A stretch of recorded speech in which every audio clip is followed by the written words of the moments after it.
Tantor Audio, a division of Recorded Books, presents Parenting a Child Who Has Intense Emotions, Dialectical Behavior Therapy Skills to Help Your Child Regulate Emotional Outbursts and Aggressive Behaviors. By Pat Harvey, LCSWC, and Jeanine A. Penzo, LICSW. Narrated by Pam Ward. Introduction. As you start listening to this book, are you wondering whether your child has intense emotions? Is it your child screaming in the grocery store because he can't have something you told him in advance he couldn't have? Is your child the one who keeps crying when everyone else seems to be having a good time? Does your child look at you with anger in his eyes when you tell him he can't do something he wants to do? Does he have a tantrum when you have simply asked him to get ready for bed? Is homework a nightmare? Do you dread telling your child no? If you answered yes to any of these questions, this book is for you. While the behaviors mentioned in these questions may differ, they are all signs that a child suffers from some degree of what is called emotion dysregulation. A child who is emotionally dysregulated reacts intensely and immediately to situations or circumstances that others may not react to, and has a hard time returning to her initial emotional state. You might describe this child as going from 0 to 100 in seconds. The behaviors that are so overwhelming and disconcerting to you are your child's responses to emotions that she cannot manage in other ways. Marsha Linehan developed dialectical behavior therapy, DBT, to help people whose inability to manage their emotions affects their ability to regulate the resulting behaviors. The goals of DBT treatment include teaching people 1. New, more effective behaviors to replace dangerous and problematic behaviors, and 2. How to think dialectically in order to accept that different perspectives that may seem contradictory can be true. These new skills, as we discuss them throughout the book, help people manage the way they think, feel, and behave more effectively. In 2001, I, Pat Harvey, began to teach DBT skills to the parents of adolescents and young adults living in DBT residential group homes in Massachusetts. My goal was to enhance the kids' clinical treatment by teaching the parents the DBT skills their kids were learning in the program. There I met my co-author, Jeanine. As the parent of a child with emotion dysregulation, Jeanine showed me how helpful these skills could be for parents. As I taught Jeanine the skills, she taught me to be sensitive to the stories of the parents whose lives are dominated by their child's intense emotionality. I learned about the overwhelming emotions parents feel when their children suffer from emotion dysregulation, emotions that are often ignored or dismissed by others. As the parents learned skills to help their children, it became clear that these skills were helping them manage many aspects of their own very difficult lives as well. Parents of children whose behaviors often spiral out of control tell me they have a difficult time getting effective guidance and help. Everyone seems to have advice which is often different and contradictory. Parents may be told, "Don't worry, it's just a phase," or "Don't be so hard on your child," or the reverse, "Your child needs more discipline." Parents searching for direction, guidance, and practical advice continue to feel overwhelmed and confused. With anger, sadness, and sometimes guilt, these parents also report being blamed for their children's behaviors by family members, school personnel, and some mental health professionals. My hope is that this book will validate the feelings you have been unable to share with others and will help you see that you're not alone. This book is not about blame or fault. It is about learning, change, and hope. It encourages you to see that you and your child can learn to do things differently. This will not be easy and will require patience and persistence. With insight, awareness, and new strategies and techniques, Ineffective and maladaptive behaviors can be replaced by new, more effective and adaptive behaviors. The automatic, troublesome patterns you and your child have developed over time can be replaced by calmer and more positive interactions. Parenting a child who has intense emotions has been written in response to all the parents I continue to work with who say, "I wish I had known these skills when my child was younger." Though this book has been designed as part of a series for parents of children who are ages 5 through 12, I've found over the years that the skills and guidance in this book help parents regardless of the age of their child.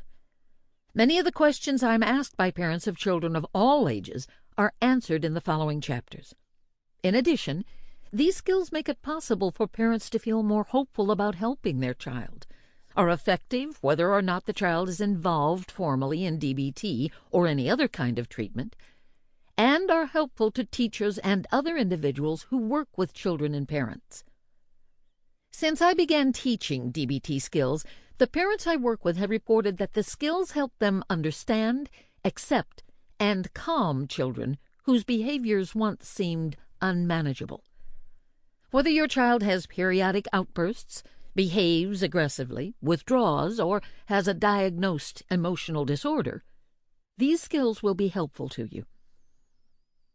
As you listen to this book, you will learn about the dialectic of acceptance and change that Linehan identified as one of the core DBT principles. In the context of parenting, this means that you and your child are doing and have done the best you can, and you can both learn new skills to do even better. In this book, you will see that this understanding will help you accept your child for who he is and, at the same time, help him work to improve those behaviors that are a challenge for him and for you. You will not only learn DBT assumptions or statements that will help you become more accepting of your child, you will also learn to use these assumptions to become more accepting and less judgmental of yourself as well. You may eventually look back and wish you had done things differently.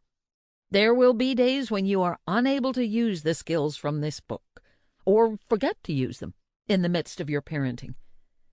Times like these are when it's important for you, the parent, to let go of your own negative judgments and blame. We encourage you to accept yourself and your actions by telling yourself, "I did the best I could. I am doing the best I can." If you are listening to this book, you're trying to help your child and also striving to do things better yourself. It takes strength and courage to learn to parent more effectively. You can feel good about your desire to do so. Through my clinical experiences and Jeanine's personal experiences, we know that having a child who has intense emotions affects the entire family. I have heard of marriages that disintegrated over disagreements about whether a child needed more discipline or more love. I have heard healthier siblings describe themselves as feeling invisible and acknowledging that they just didn't know how to develop their own identity separate from the child whose behaviors dominated the family. I've listened as parents describe how it feels to be negatively judged by friends, family, and strangers, who all feel they know how to be a better parent to the child who has intense emotions. This book will provide ways for you to respond to others, as well as ways to manage your own feelings about what's happening to your child and your family. This book is the result of the collaboration between Jeanine and me. It brings together my clinical understanding of what is most helpful for parents whose children have intense emotions, and the insights Jeanine provides about the roller coaster of emotions and behaviors experienced by parents of these children. Together, we have weathered the ups and downs in our professional and personal lives, using these skills to manage difficulties and to be effective more often. We continue to learn about the benefits of DBT as we work to understand the dilemmas and needs of parents and children whose lives are dominated by intense emotions. These skills now form the backbone of everything I do professionally. For Jeanine, these skills have helped her parent her own child with emotion dysregulation more effectively, while also moving on with her life. While Jeanine now uses DBT skills professionally, working in the VA with spinal cord injured veterans and their families, I continue to find that they enhance my personal life, my relationships with my own children, and my interactions with others as well. Both Jeanine and I have richer and more balanced lives because of these skills. Using these skills has allowed us both to learn how to be aware, accepting, and appreciative of what we have, while we continue striving to make things better. We hope that the skills described in this book will help you do the same. How to use this book. This book has 4 parts. The first part, chapters 1 and 2, provides the foundation and background for all the skills that follow. The second part, chapters 3, 4, and 5, focuses on emotions, providing understanding about how they develop and specific step-by-step skills that you and your child can use to calm disruptive and disquieting emotions. The third part, chapters 6, 7, 8, and 9, uses similar skills to help you reduce the occurrence of behavioral outbursts and to manage already escalated behaviors. And the fourth part, chapters 10 and 11, addresses your emotional needs and those of other family members. Our hope is that by listening to this book, you will find the practical advice and strategies you have been looking for. Many skills are repeated throughout the book. Repetition helps learning. In DBT, you learn through practice, and this book provides a variety of exercises, examples, and suggestions for using the skills. For exercises and questions, you can use a dedicated DBT notebook that is always handy. Or, if you prefer, you can use a computer folder that you have easy access to. Try different DBT skills and see what works. Be patient with yourself and your child. Parents report that it takes a long time to understand and consistently practice these skills. This has been our experience as well. I can assure you, however, that when the skills are practiced over time, parents report how helpful they are.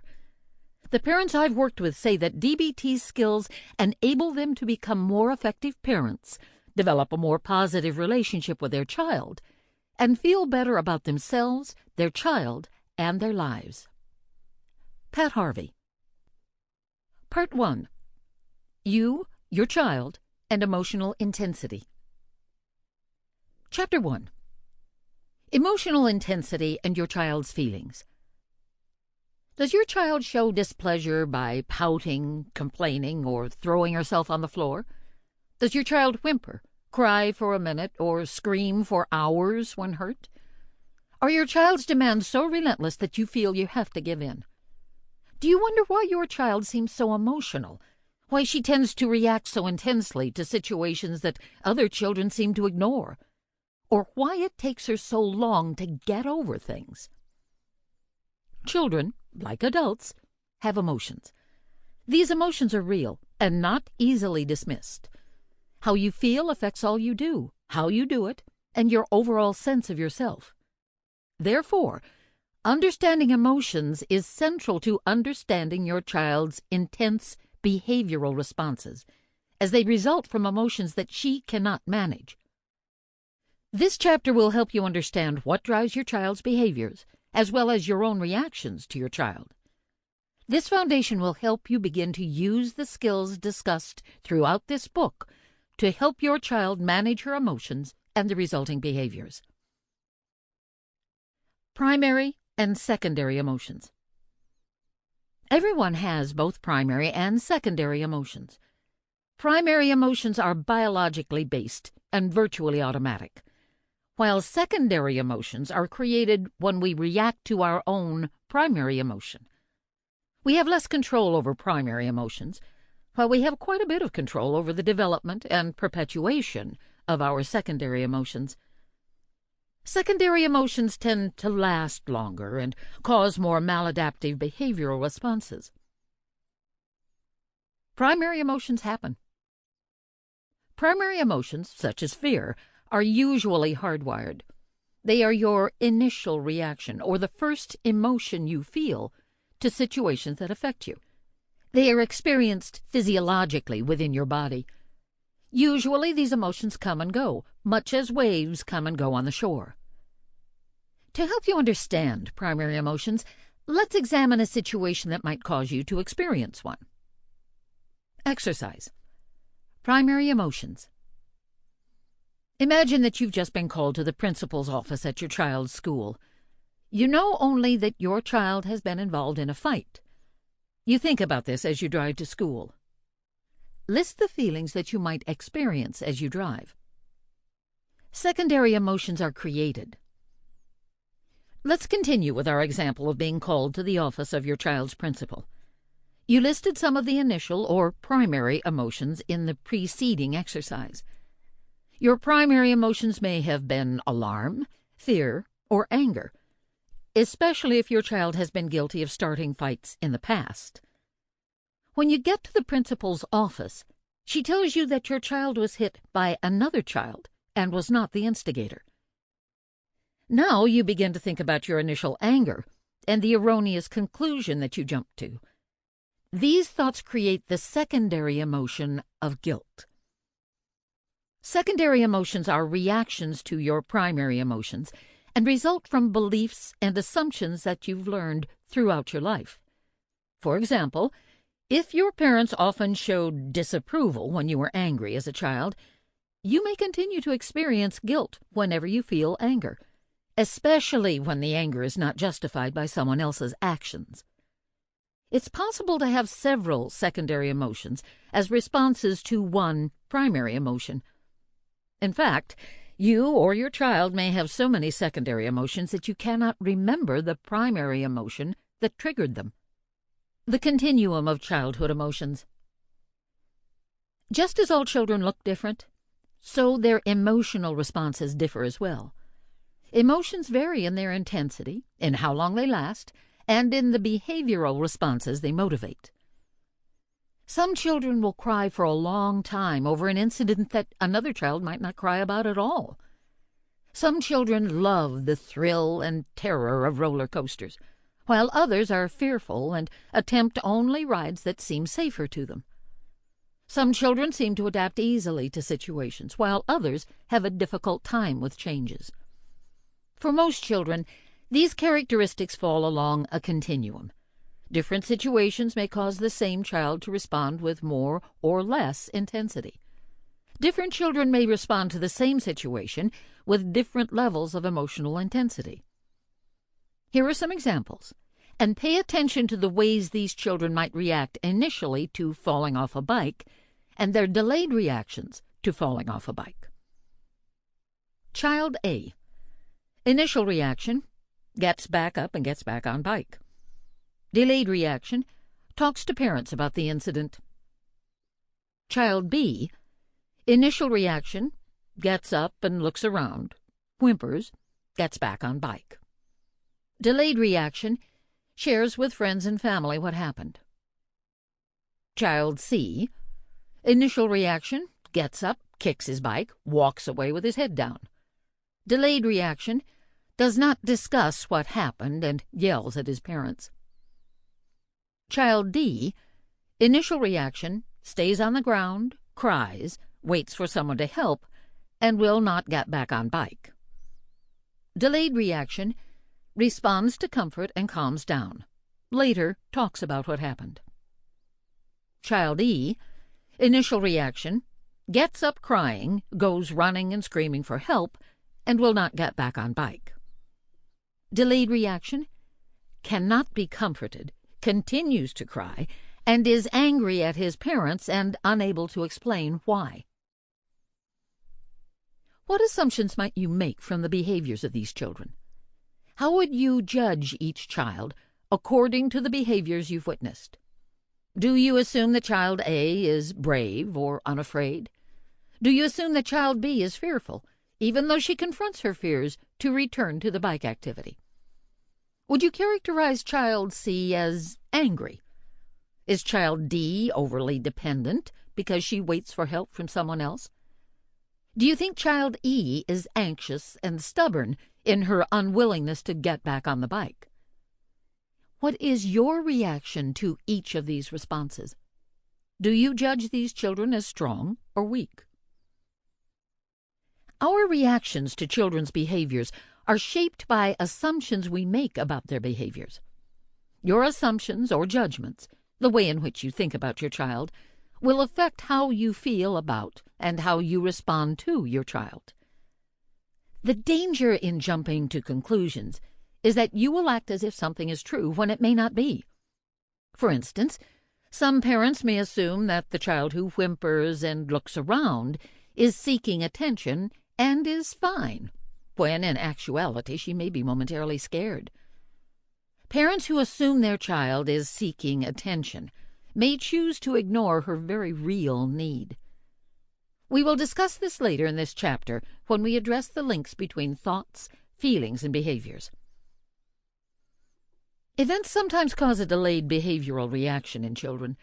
Parents may become aware that something has happened to their child only later, when their child behaves in an unexpected way. As you can hear, this incident and the feelings that have evolved from it continue to have an impact on the behavior of each child. You may see your child, 1, yelling later in the evening, 2, being quiet and uncommunicative, 3, readily sharing what happened, or 4, refusing to get back on a bike in the days to come. Asking why your child is behaving as she is may do little to help you understand. Depending on the nature of your child, she may easily forget this incident, or remember it for quite some time. You may feel confused by the behaviors you see. Try not to blame your child if her behavior confuses you. She may need help figuring out and sharing what has happened and how she feels. Recognizing worrisome responses and behaviors. How can you differentiate responses and behaviors that are typical of children your child's age from behaviors that might require some additional help or consultation? The answer to that question lies not simply in looking at the behavior you see. It also lies in looking at 1, the intensity of the response, 2, how long the response lasts before your child is able to return to a state of calm, 3, whether the emotional response generalizes and transfers to other similar situations, and 4, whether or not your child begins to respond in a similar way to a wider variety of contexts and situations. In other words, there are several determining factors that require observation and consideration over a period of time. Let's return to the example in which your child has fallen from her bike. We've already discussed different responses, ranging from your child showing no reaction at all to your child not being able to move on from the incident. Her reactions may indicate whether you have reason to worry, as you will hear later. What would it mean if your child, after falling off her bike, is no longer willing to go play outside? The anxiety and fears that result from falling off the bike have now generalized to any outside activity. Your child isn't able to differentiate between riding her bike and other outside activities. This lack of differentiation might be cause for worry. What if your child feels that the reason she fell off her bike is that you weren't there to keep her safe? She might become less independent and want to stay by your side, feeling anxious when she is away from you. This would be a regression to a more dependent state for your child, which might also be cause for concern. Focus on your child's behaviors as you consider these questions. Your answers to the questions will help you determine whether or not your child might benefit from additional help. You can simply think about the answers or write down your thoughts in your notebook. Does your child have a tantrum with her whole body, as she might have done at a younger age? If she returns to an earlier stage of coping, how long does she stay there? Does your child respond to emotional situations in the same way she did when she was younger? How long does it take your child to calm down? Is she still upset when other children have already recovered and moved on? Does your child respond with the same level of interest, intensity, and reactivity to all environmental or emotional stimuli? Is she able to differentiate and prioritize among them? Do you often think of your child as going from 0 to 100 in seconds? The answers to these questions will help you relate the next section to your child. When to get help for your child. You might want to seek help for your child by consulting with a professional when you observe that she is unable to differentiate between situations, responses, causes, and effects, responds to events in an extreme way, reaches a high level of intensity very quickly, has trouble prioritizing what is important, and is overwhelmed by choices, takes a long time to return to a calm state after an upsetting incident. You may find it helpful to get additional feedback from people who have received training about child development and who also see your child's interactions with others. Talk to your child's primary care physician or pediatrician, daycare provider, or teacher. Don't hesitate to share your concerns about your child. Always be clear and descriptive about your child's behaviors. If you and/or the professional continue to be worried, it might be time to make an appointment with a mental health professional, preferably one who specializes in work with children. If your child does have seriously intense emotional reactions, the sooner she receives help, the better the outcome will be. Remember, however, that one incident or situation is usually not indicative of a problem. All children have emotionally intense reactions at times. In addition, all children have periods of time when they remain emotional for longer than you would expect. The key to understanding when your child might need professional help is to review those bullets and look at how often and consistently these responses occur. There are many possible ways that a child can react to a situation, but some responses may become consistent patterns. You may change a particular way you respond to your child's behaviors when you learn that responses can be triggers for an emotional outburst. You and your child are teaching each other, even as you begin to wonder why your child reacts the way she does. Responding emotionally, reasonably, and wisely. Marsha Linehan describes 3 states of mind that are useful in describing how people respond to life's experiences: emotion mind, reasonable mind, and wise mind. In some people, one state of mind may dominate. Others will vacillate between one state of mind and another, depending on the situation. These terms are a way to understand and acknowledge that people think, act, and make decisions in different ways. The goal of DBT is to learn to think wisely. Many DBT skills help you learn how to do that. Responding emotionally. According to Linehan, some people are governed primarily by their emotions. Their interpretations and responses are dictated by how they feel at that moment. Their perceptions of reality may even become distorted, so they see the facts of the situation in a way that coincides with what they are feeling. They then make decisions based on those distortions. If others describe you as highly emotional, you probably operate often in emotion mind. If you parent primarily with frustration and anger, with a short temper and a lot of yelling, you're most likely responding emotionally. When you are emotional, it's more difficult for you to problem solve, and you may find that developing plans of any kind, even as simple as what to make for dinner, seems very difficult. Your child is responding emotionally when she is whining, yelling, demanding, or constantly crying. When she's emotional, your child may not be able to get tasks done and may change the facts of a situation to fit her mood. You may think she is lying when she is justifying her actions in a way that is dictated by her emotions. You may be frustrated with your emotional child and find it difficult to comfort her, although you may want very much to do so. Responding reasonably. There are people who think primarily in a rational, logical way, and who are said to be governed by what Linehan terms reasonable mind. Someone who responds in a reasonable manner most of the time. Sample complete. Ready to continue?